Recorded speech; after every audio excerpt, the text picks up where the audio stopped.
Good afternoon, everyone, and thank you for joining us today for this webinar. My name is Chrissy Randolph, and I'm Groundswell's Customer Support Manager, and I'm honored to be your moderator for today's session.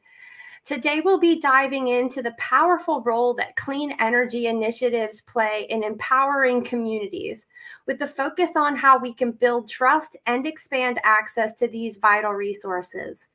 Throughout this session, we'll explore how community voices and trusted local organizations can help address the uncertainties around clean energy projects like community solar, ensuring that these programs reach the people who need them the most. We'll also be discussing real-world examples of how clean energy programs like Groundswell SharePower are bringing significant benefits to underserved communities, promoting economic and environmental resilience. Feel free to ask any questions via the chat, and we'll address them either during or after our presentation today.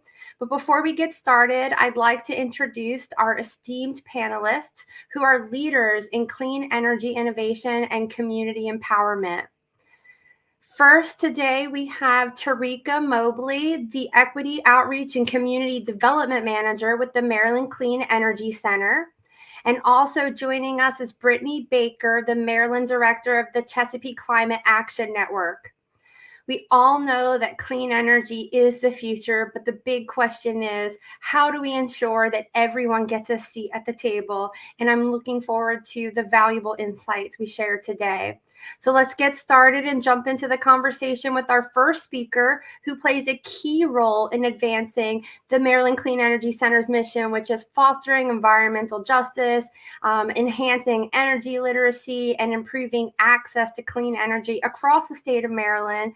Tarika Mobley, the floor is yours. Thank you, Chrissy. Good afternoon, everyone. Thank you for joining us for an imperative conversation about building strong relationships within the community. As Chrissy just shared, my name is Terry. I serve as the Equity Outreach and Community Development Manager at the Maryland Clean Energy Center. For those of you who are not familiar with who we are, MCEC serves as the state green bank. We were established in 2008 by the General Assembly to revolutionize Maryland's energy landscape. Next slide, please.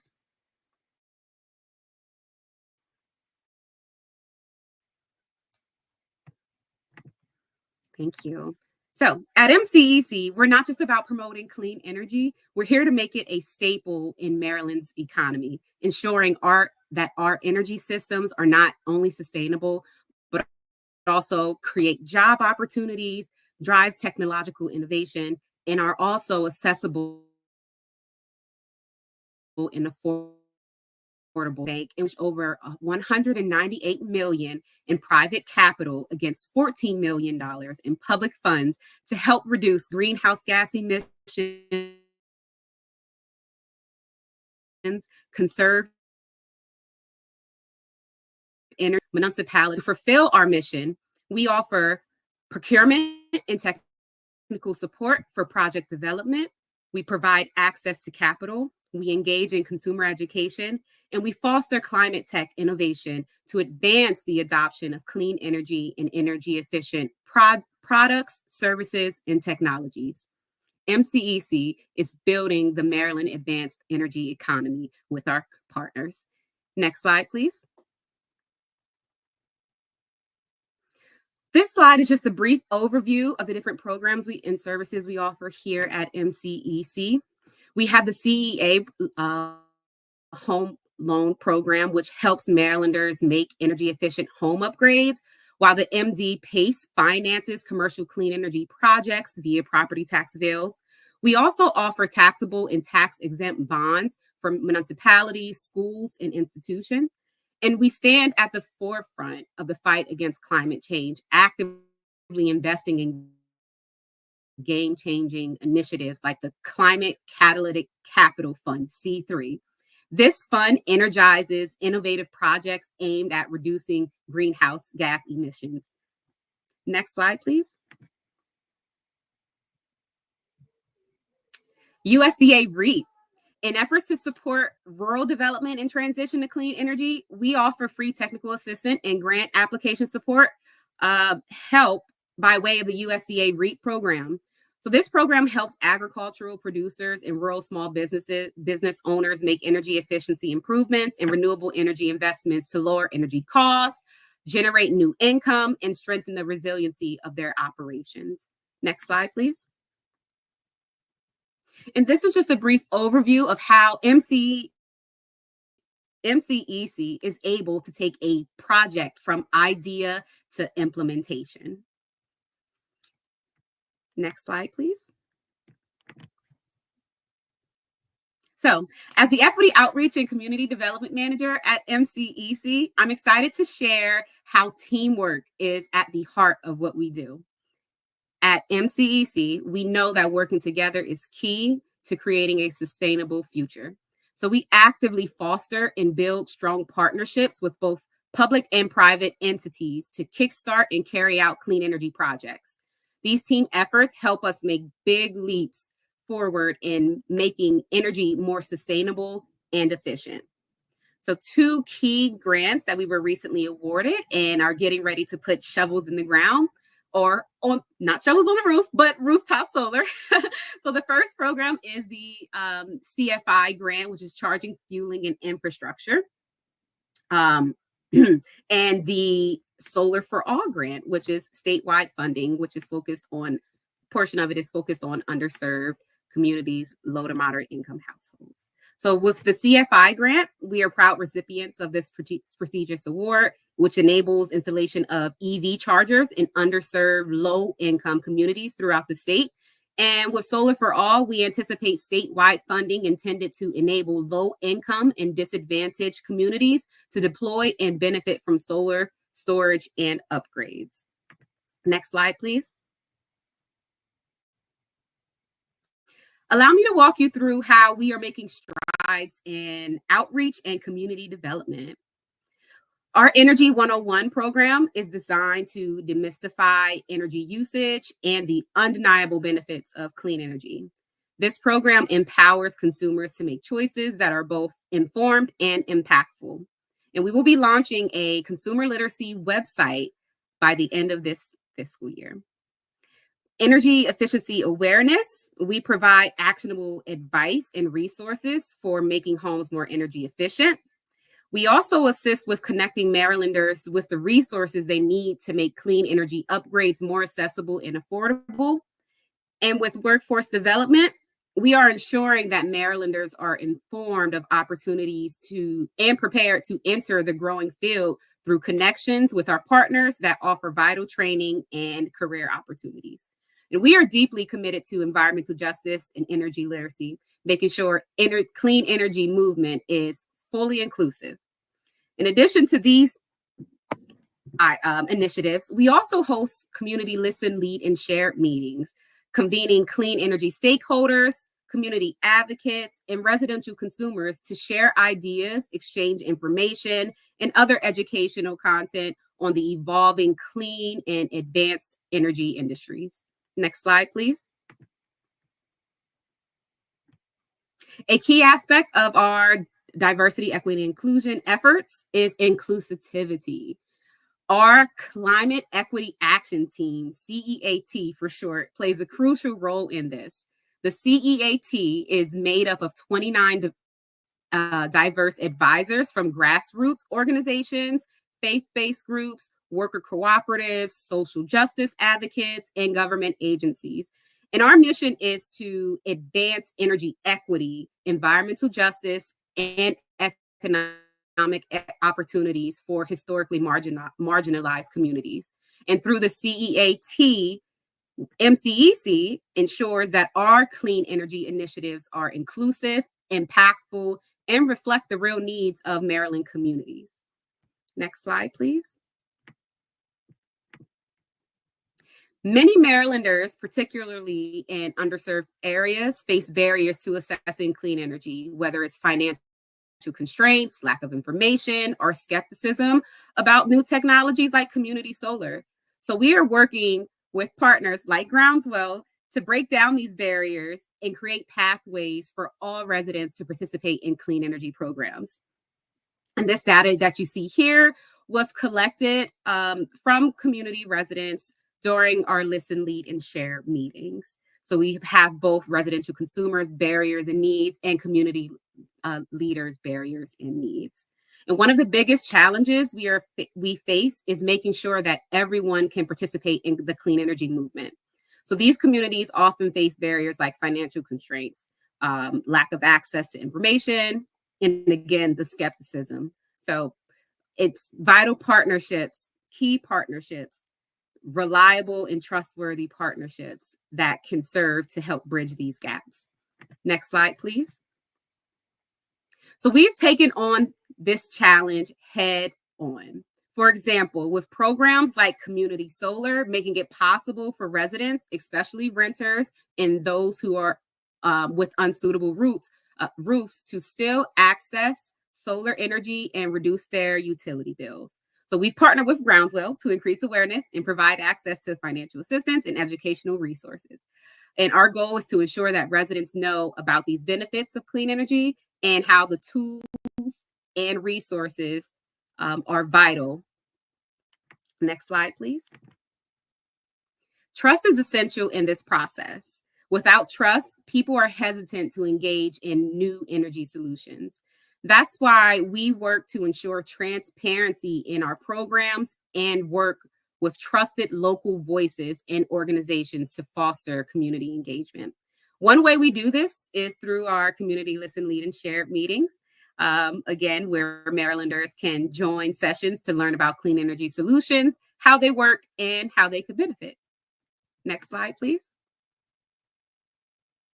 Best practices. All right. Effective outreach starts with transparency and clear communication. We believe in making information easily accessible so that Marylanders feel confident about their energy projects.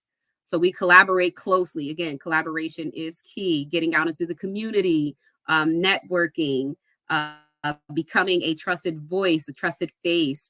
So working with community organizations, local leaders, grassroots advocates, and industry experts and stakeholders like my group of climate equity and action team members to tailor our outreach to meet the specific needs of the different communities here in Maryland. And this grassroots approach helps to build trust. It increases engagement and ensuring that everyone has equitable access to clean energy. Next slide, please. All right, clean energy as a tool for economic and environmental resilience. Clean energy is about more than just reducing emissions. It's also an opportunity to build stronger, more resilient communities, both economically and environmentally. So by embracing clean energy, Marylanders can lower their utility costs, reduce energy dependence, and contribute to a healthier environment.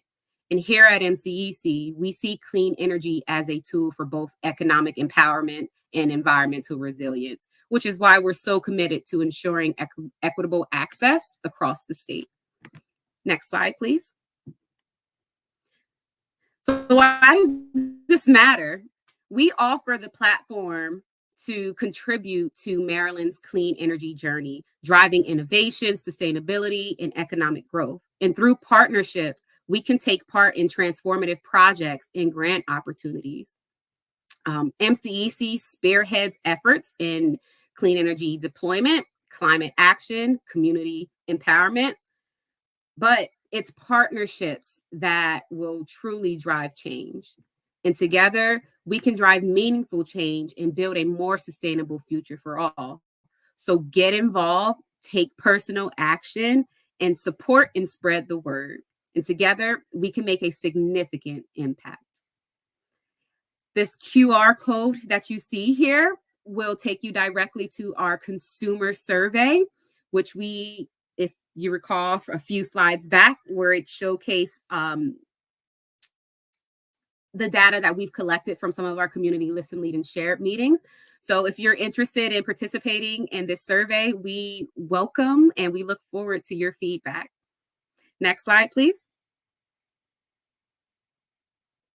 And if anyone would love more information on MCEC or would like to get into contact with me, please feel free to reach out. My phone rings directly to my cell, and you can always access me through email. We do have a newsletter. If you do visit our website, please sign up to stay informed. Thank you. Thank you so much, Terry, for the work that you are doing at MCEC and for sharing that knowledge with us today. And also, thank you for being such an incredible partner in developing this webinar. I really appreciate that. Our next speaker leads lobbying and advocacy efforts in Maryland as the Maryland Director of the Chesapeake Climate Action Network, Brittany Baker. Brittany, thank you so much for joining us today. We are looking forward to learning more about how energy burdens impact low-income households and how clean energy programs are working to have a direct impact on that. Thank you, Chrissy. Thank you, Terry, as well for your presentation. It was very informative. So to introduce myself, as Chrissy stated, I'm the Maryland Director for Chesapeake Climate Action Network. CCAN, as we call ourselves, we're the first grassroots nonprofit in Maryland that's dedicated exclusively to fighting for climate action.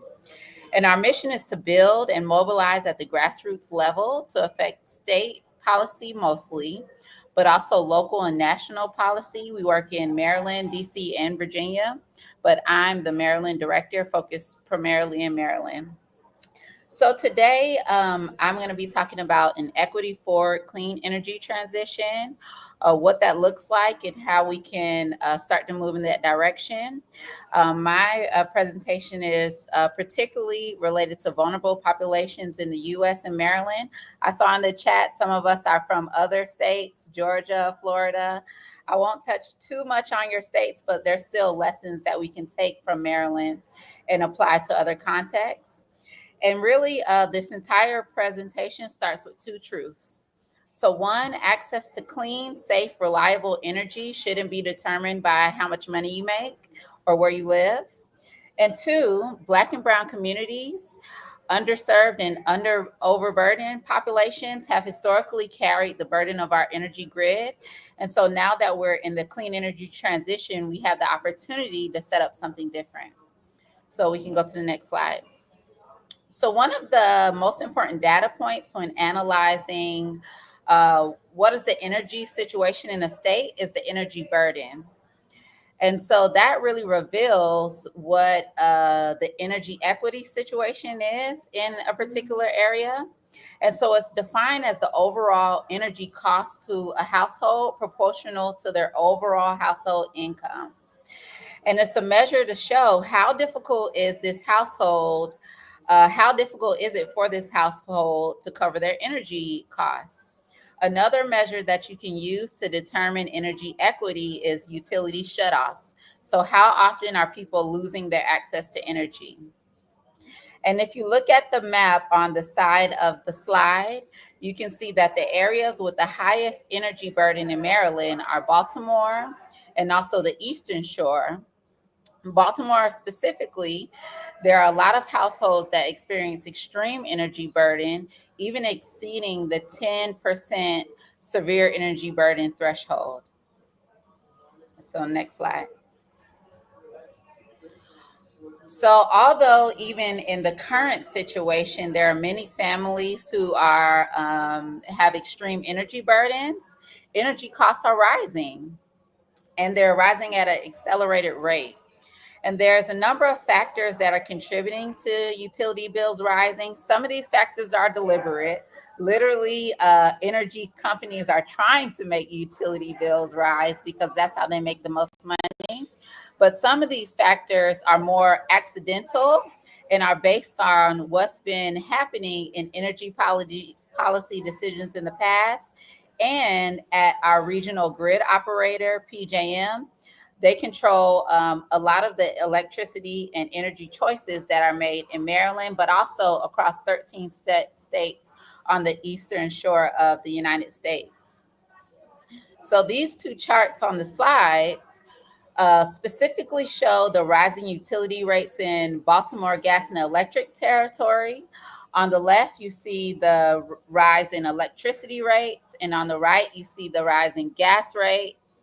In both of the graphs, you see that the rates have gone up over time, but averaged across all Maryland utilities, gas rates have risen more steeply and faster than electricity rates.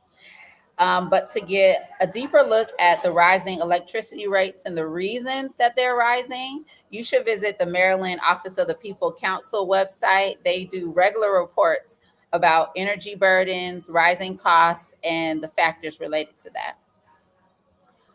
Okay, you can go to the next slide. But just as Terry stated in her presentation, there are many benefits to clean energy. And one of the benefits is energy independence and being able to take control of our energy prices. One of the most important reasons that we all should electrify, weatherize our homes, and buy the most efficient appliances, and of course, switch to clean energy, is to decrease our energy burdens. But something that's really important at the state and local level is to make sure we prioritize lower and moderate income households first in the clean energy transition. So one of the reasons we support, personally, CCAN, we support organizations like Groundswell, is because of their SharePower program. And we appreciate how the program offers the free clean energy signups for low income families. And this is just an example of the type of programs that government agencies, but also nonprofit organizations can offer to low and moderate income families to make sure that vulnerable populations are intentionally prioritized in the clean energy transition. Next slide. So I really, there's no ability to overstate this point because it is so vital to all clean energy conversations. And I'll just read the quote directly off the screen. As we move forward in the clean energy transition, it is vital that we prioritize the electrification of lower and moderate income households to ensure equitable access to clean energy. One, to relieve energy burdens that they're currently facing, but also to make sure they're not the ones paying for stranded assets that the gas utilities have been building out over the last few years and currently are planning to continue building out. Next slide. So I discussed a little bit about how Groundswell is contributing to prioritizing lower and moderate income families. But us at Chesapeake Climate Action Network, we use a different set of levers to make sure that we're protecting LMI households and ratepayers. And so we usually use state level action to prioritize people. And this year, two of our biggest priority bills are the Renew Act, which charges the 40 largest, most polluting fossil fuel companies a one-time assessment.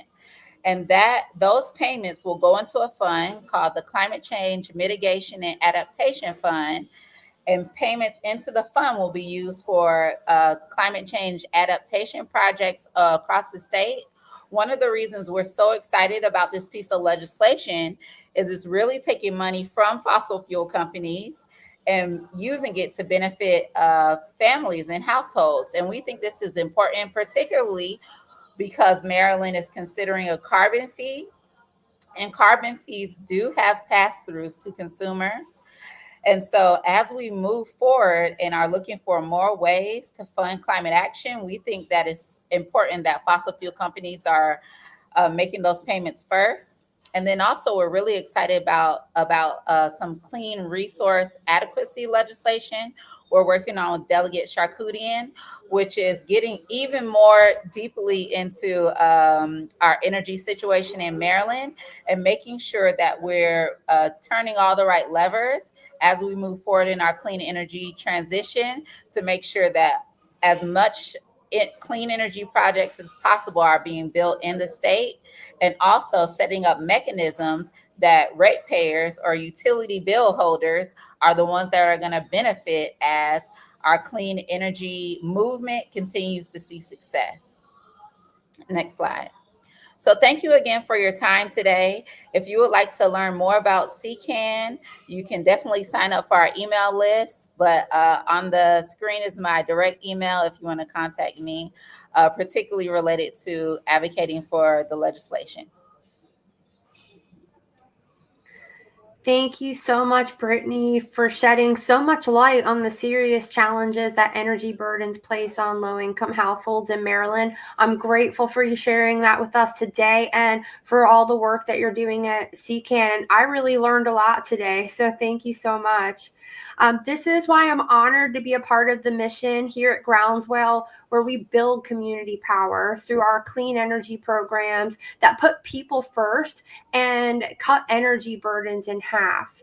And so I would love to share with you about our work here at Groundswell and the work that we do specifically here in Maryland, where we build community power through our SharePower community solar program, which addresses directly the barriers that prevent those underserved communities from accessing solar power. So our mission overall, besides putting people first and cutting those energy burdens in half, is really delivering community solar to share power, energy storage to deliver community resilience, and energy efficiencies to heal housing inequities, which services all of our neighbors across the Southeast, Mid-Atlantic, and the Heartland area. So to date, Groundswell has delivered more than $8 million in annual electricity bill savings to more than 6,000 households, and expanding access to Community Resiliency Center to more than 10,000 people.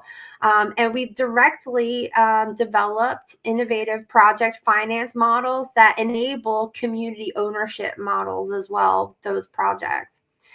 In 2024, we were recently awarded with $156 million by the EPA to build community solar and resilient solutions that keep cutting electricity bills in half for tens of thousands of LMI households across the Southeast. So we're really excited to be expanding our work there. But today we'll focus mainly on our SharePower projects in Maryland specifically.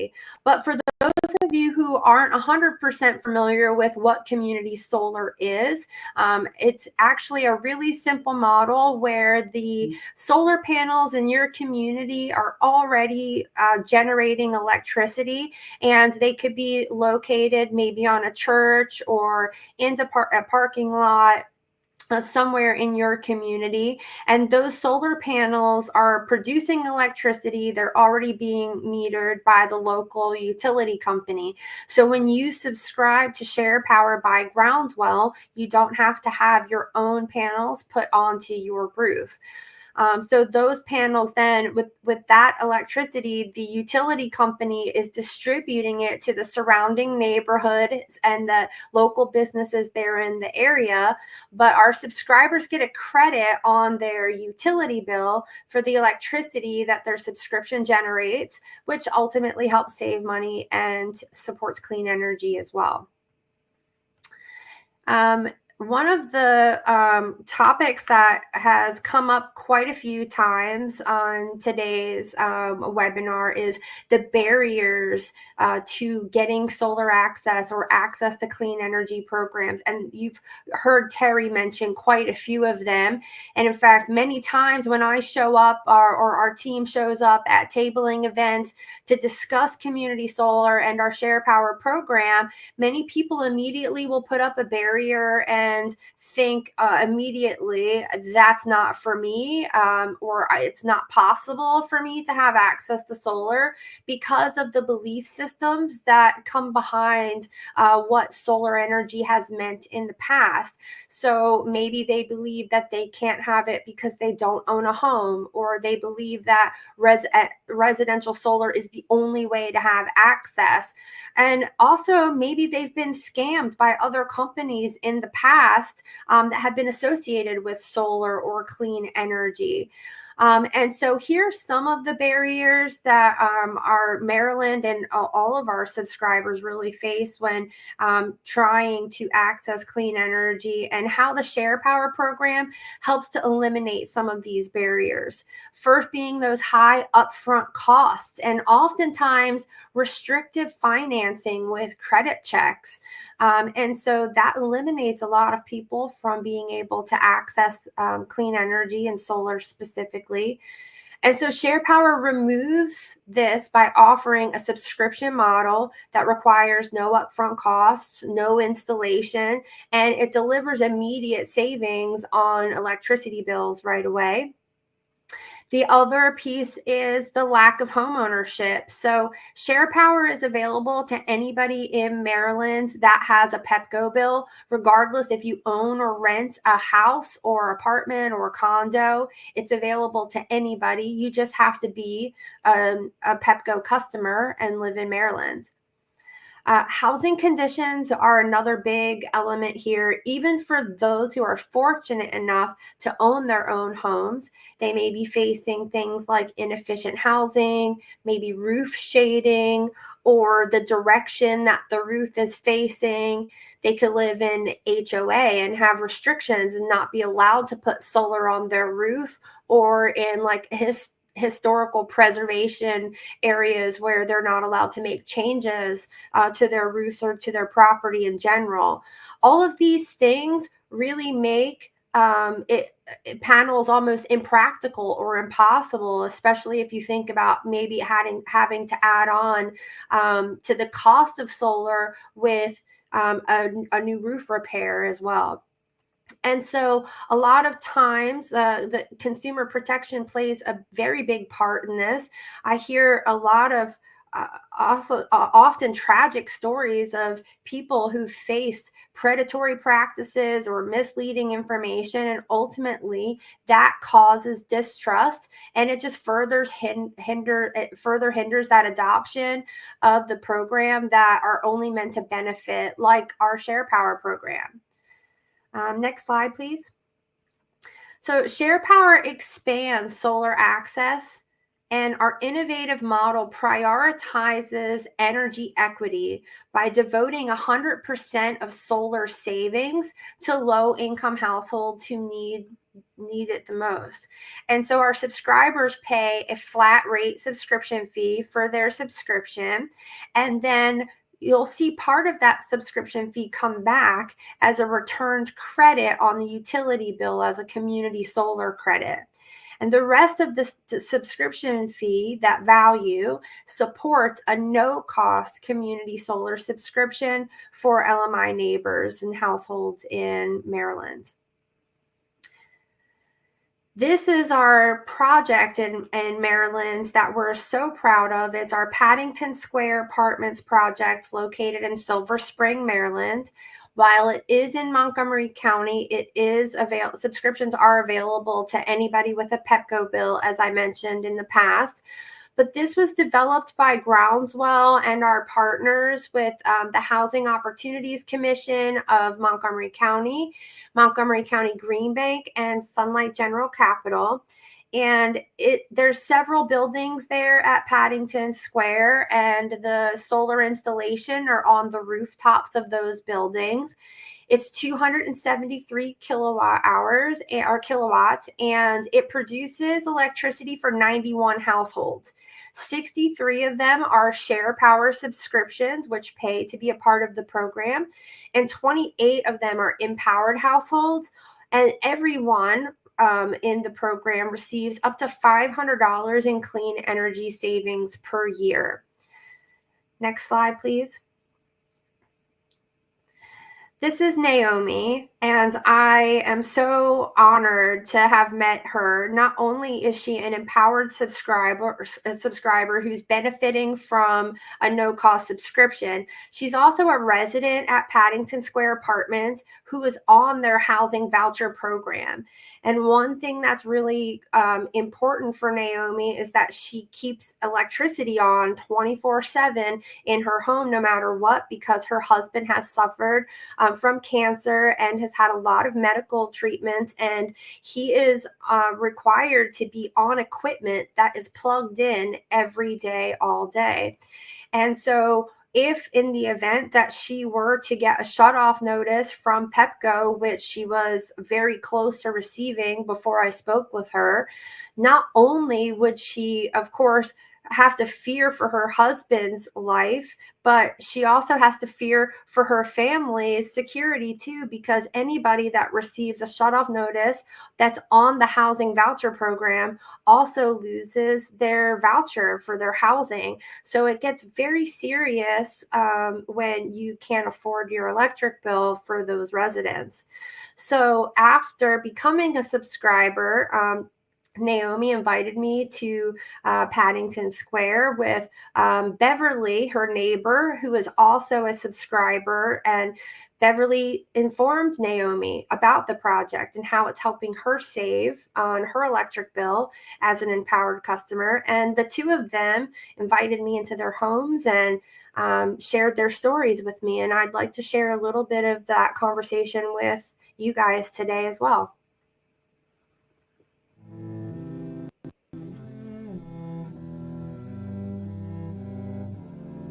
It's like a peace of mind that they don't have to pay an enormous electric bill. I have a neighbor that husband's had surgery, and he needs to definitely have electricity, for his condition. He cannot afford to have it go off.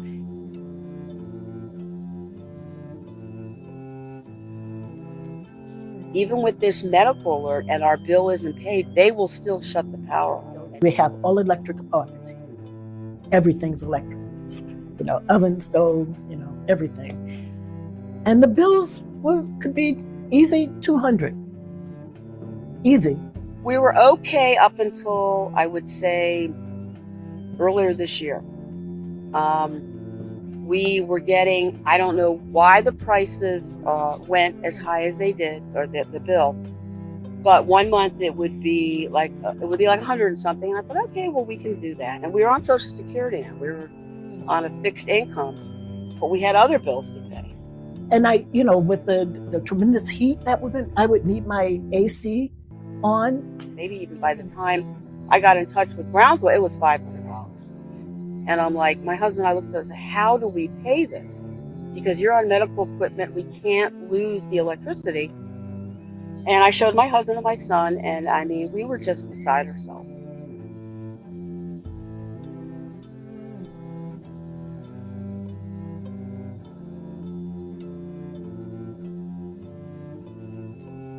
So I taught my friend Beverly Flanagan, who's got me hooked up with Brownsville, with Community Solar. She said, why don't you contact Brownsville, see if they can help you? And now, I mean, I'm able to afford $30, $60. It was $49, and that's what I was left to pay. And I thought, oh my God, we can definitely live with this. And I showed my husband and my son was like, yeah, it's working. So I'm like, thank God for your company and for Beverly telling me, because I was at my wit's end. I did not know what to do.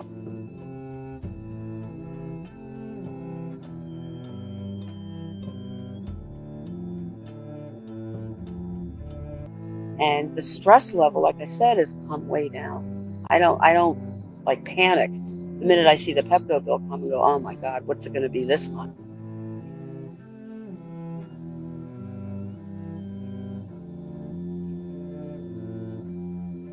This is our future.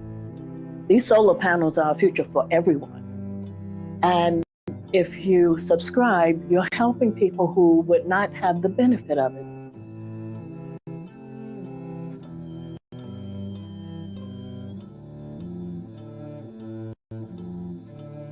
Without your company, I don't know what I would do. I don't know what Beverly would do. We'd still be struggling.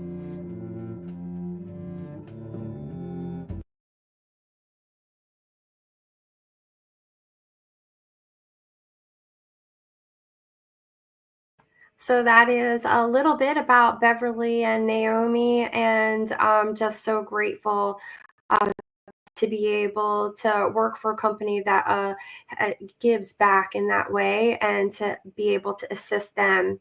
If you are watching and are interested in participating in SharePower, we do have a limited availability left on our Paddington Square project. You can visit our website at sharepower.groundswell.org or scan this QR code here and just enter your zip code to see if you are able to access that project. We also have projects available in DC, but we do have a little bit of a wait list for those projects. So now I'd like to go ahead and open the floor for any questions from our audience. If you do have a question, please feel free to type it in the Q&A box and I will direct it to our panelists. And I do see that we've dropped the link for the video in case you'd like to watch that back, and as well as our newsletters for each of our panelists below. And I see that we've got a little hi, Brittany, from Cindy in there. Any questions?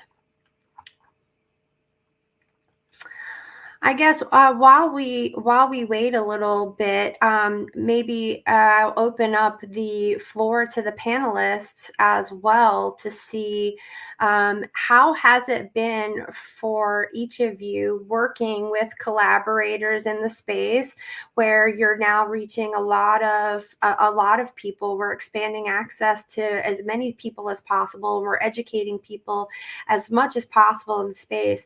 What are some of the questions that you guys get on a regular basis about the types of programs that are out there and how you direct people to get that sort of resource or that information?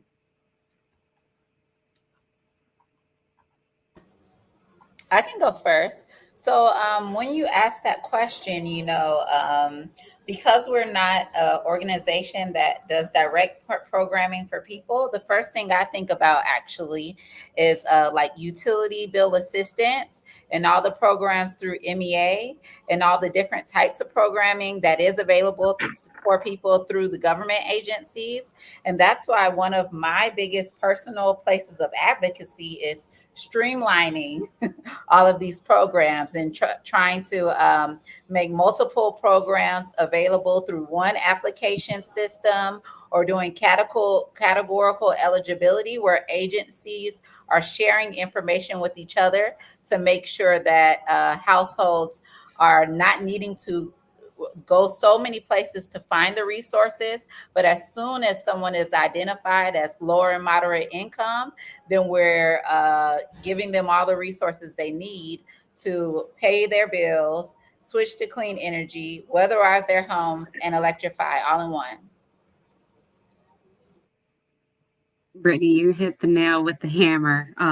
That is definitely something that is frequently a topic of conversation with a lot of our community partners and stakeholders. We are definitely working with some state agencies to figure out how to streamline these application processes, including the programs offered at MCEC and with other, organizations, Montgomery County Green Bank, Fuel Fund. Again, just wanted to reiterate that we are developing a consumer literacy website in which we are consolidating or creating a database with all of these different resources, incentives, tax cuts, rebates, and hopefully this is just one step in the right direction to kind of streamline this, because we know that, this process isn't as easy to navigate as we think. From our perspective, because we have the connections, we know who to go to. We're like, okay, yeah, I can connect you with you. But for a consumer, they may not know where to start. And we are hoping to become that established, trusted voice across the state where Marylanders can just come to our website to find what they're looking for, or contact us and we can redirect them to someone within their community, our community partner, to further assist them or kind of handhold them through the process, or empower them to, take a step out on their own. So thank you. Thanks for asking that question. Great question. Yeah, we do have a couple more that have come in as well. So, do prospective candidates ever come to you to self-identify their community as needed for clean energy access? Because I know that I get a lot of phone calls all the time from people that come in that are not subscribers, that are in communities, and they've heard that maybe we've won some money and we're hoping to bring, community solar and the work that we do to their communities. But do you guys ever also get those sorts of conversations? And what would you tell those folks?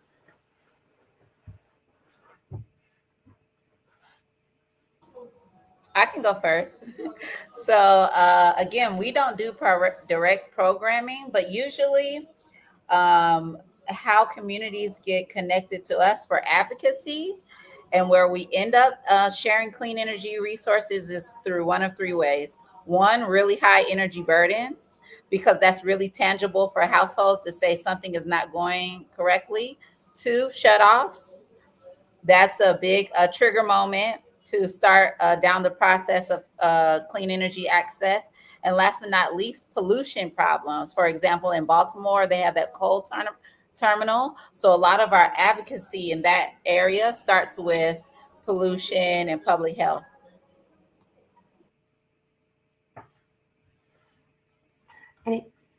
So from my experience here at MCEC, we're actually the ones going out to the communities, asking, trying to understand their needs, their barriers to access, and,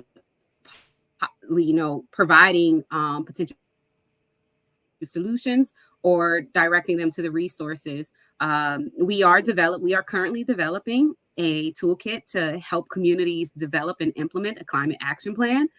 So that is something that is a resource or tool, so to say, that will be accessible to every community here. And we have staff that can provide technical assistance and support. We have our C3 fund that can help fund these community projects.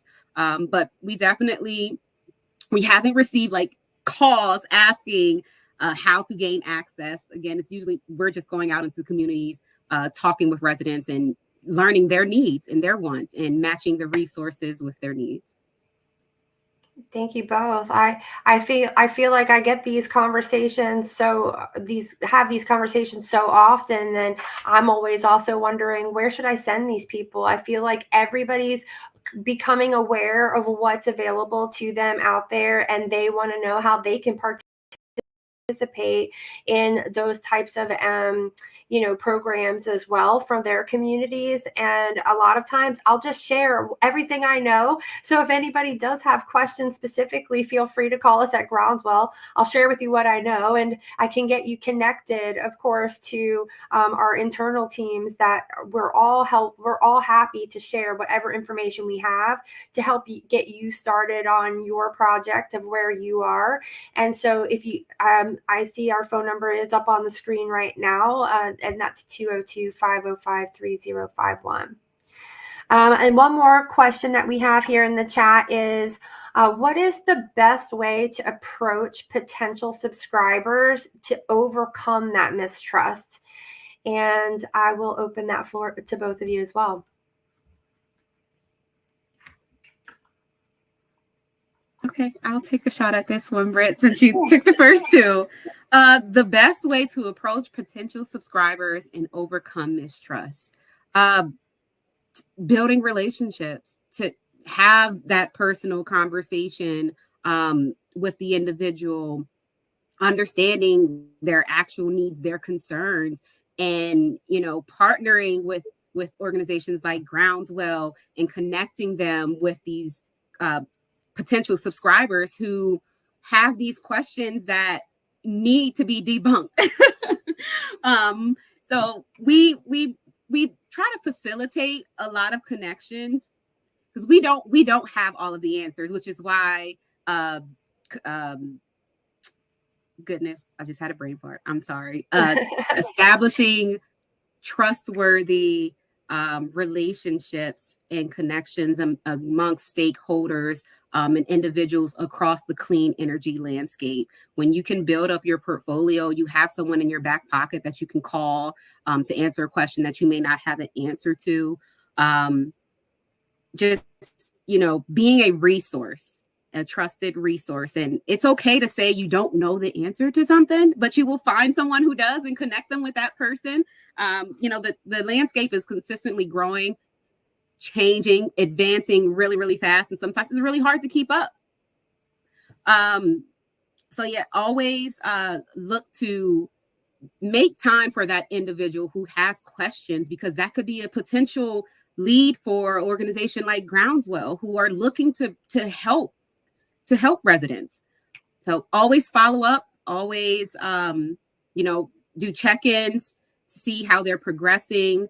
I mean, I know capacity is big across the sector. A lot of organizations are very limited with capacity. So even with that, we look to government agencies, to organizations to provide long-term financing, funding, support to our organizations and grassroots organizations so that they can continue to pursue their work and help Marylanders transition. Thank you. Brittany, would you like to add anything to that about mistrust in the space?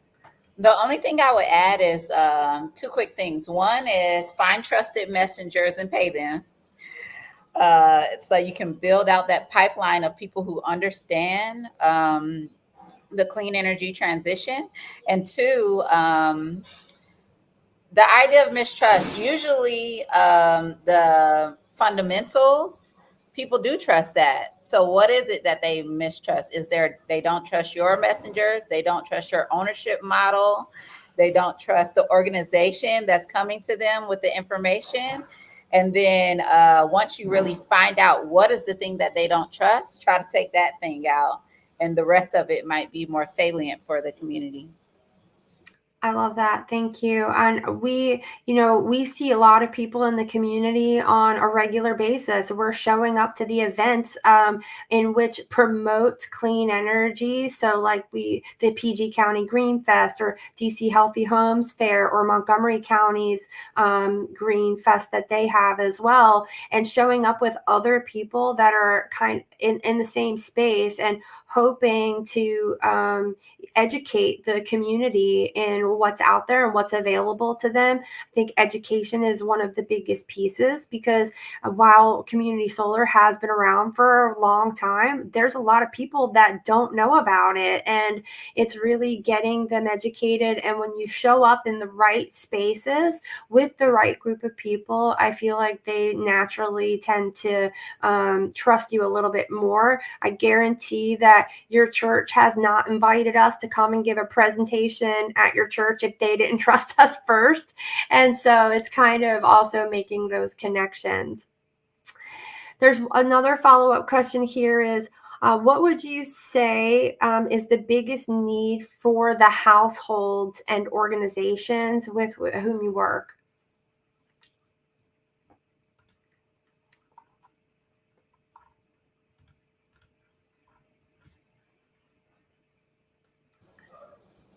I would say that's a difficult question, but also a kind of simple question.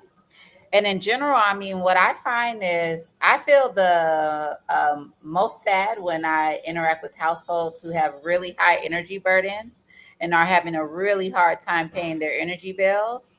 And the thing about it is usually those households probably have a third-party supplier who's overcharging them and have a very poorly weatherized house. So their windows are drafty. They have a gap underneath the door, and they're in need of services just to make their home more comfortable and make it easier to pay their bills. So that's what I see as the biggest need usually.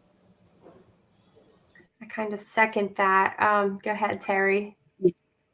Yes, I agree with Brittany and you as well, Chrissy. Financial resources, and some households think, or may believe that, once they have the resources in hand or their bill is caught up, like they're good, they're happy, they don't need to do anything further than that. But, from our standpoint, we want to help them and empower them so that they are aware that they can do more to prevent like a reset or having to go back and experience the same financial issues over again. So we try to connect them with the resources and tools to take advantage of, you know, the clean energy landscape and transition here in Maryland. And as far as organizations, partnership and developing trusted relationships is key. We all have to work together, though we all have different, you know, missions. A lot of our initiatives overlap. And instead of duplicating or replicating work together, working together to achieve a goal. Yeah, I was going to piggyback on the organizational conversation as well. And as far as organizations, I say the biggest barrier is finances, because especially organizations who are usually dedicated to social justice topics, they might not have the resources to hire someone to focus on climate and equity work. So even if you can partner with them as a sub-grantee and give them just enough to hire someone at least for a year, or maybe to have a fellowship program, then they can participate in some of those climate conversations more long-term and with more capacity, because they have someone dedicated instead of someone who's generally working on, even it can be energy assistance. Still, that energy assistance person, if they're going to have work-life balance, can't be in all the climate conversations as well. Yeah. Wow. I am just so grateful for all of the knowledge that you both have brought to the webinar today. I don't see any additional questions in the chat, but what I'd like to do now is go ahead and close us out. So thank you once again from the bottom of my heart to Terry and Brittany for being here today. I'd also like to say backstage, we've got an awesome team, Alicia and Kenrick from our marketing and communication team. I just want to give them a huge shout out for their support in putting this webinar together and keeping us going. And then to all of you, the participants who've shown up today and spent some time with us, thank you for your time and for your interest in learning about how we can build trust and expand access into these communities. So if you would like to learn more, feel free to visit us at sharepower.groundswell.org. And this webinar has been recorded as well, so it'll be available for playback on YouTube if need be. Otherwise, I'd like to thank you once more and say this is Chrissy Randolph serving with joy. I hope you have a wonderful day.